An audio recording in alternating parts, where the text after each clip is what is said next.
Here we have an atomic structure question. So the nuclei of some isotopes are radioactive.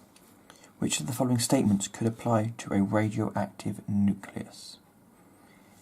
The nucleus emits an atom. Well, we know it cannot be that, because the nucleus is the centre of the atom. The nucleus emits light. The nucleus will emit a neutron, or the nucleus will emit sound. Well, we know atoms don't go around screaming, so it can't be emitting sound. So it leaves us with these two. Now we know neutrons are in the nucleus, so it must be this. The nucleus itself doesn't emit light. That happens when we have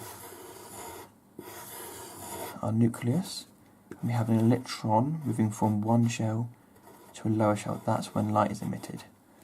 That's when electrons move closer to the nucleus and give off the energy as light. When it's due to radioactivity, it's a neutron being released from the nucleus. That's one example. Potassium-40, so that's telling us our mass, is a radioactive isotope present in food such as bananas. The following equations show how potassium-40 will decay into calcium-40. And it wants one similarity and one difference. If we look carefully, they both have a mass of 40, so the mass number is the same.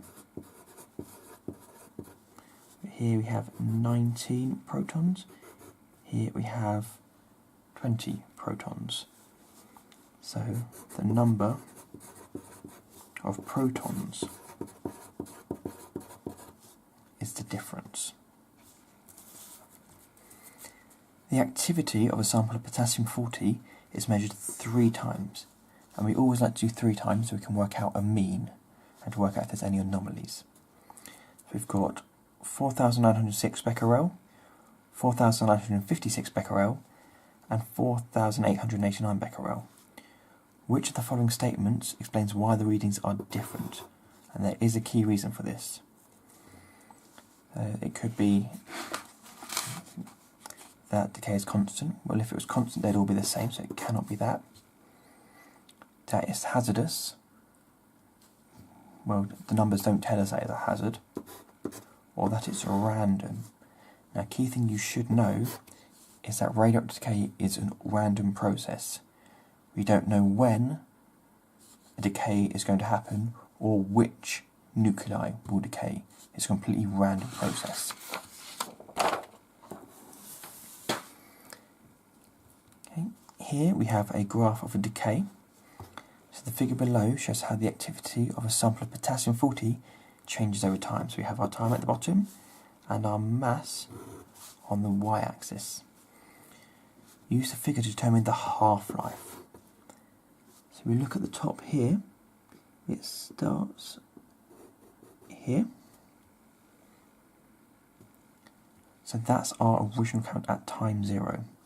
We look at our graph, 2, 3, 5 is equal to 200, which means each one is worth 40. So here we have 1080 because it's 2 squares up. The half-life is how long that takes to half.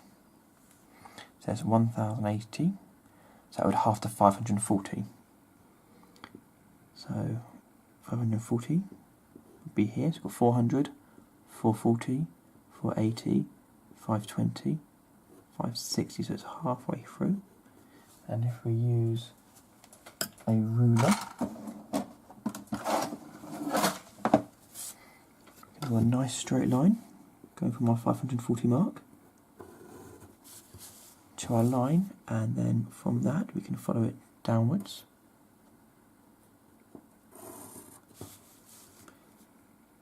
Which will give us here 1.3. So your half-life will be 1.3 billion years.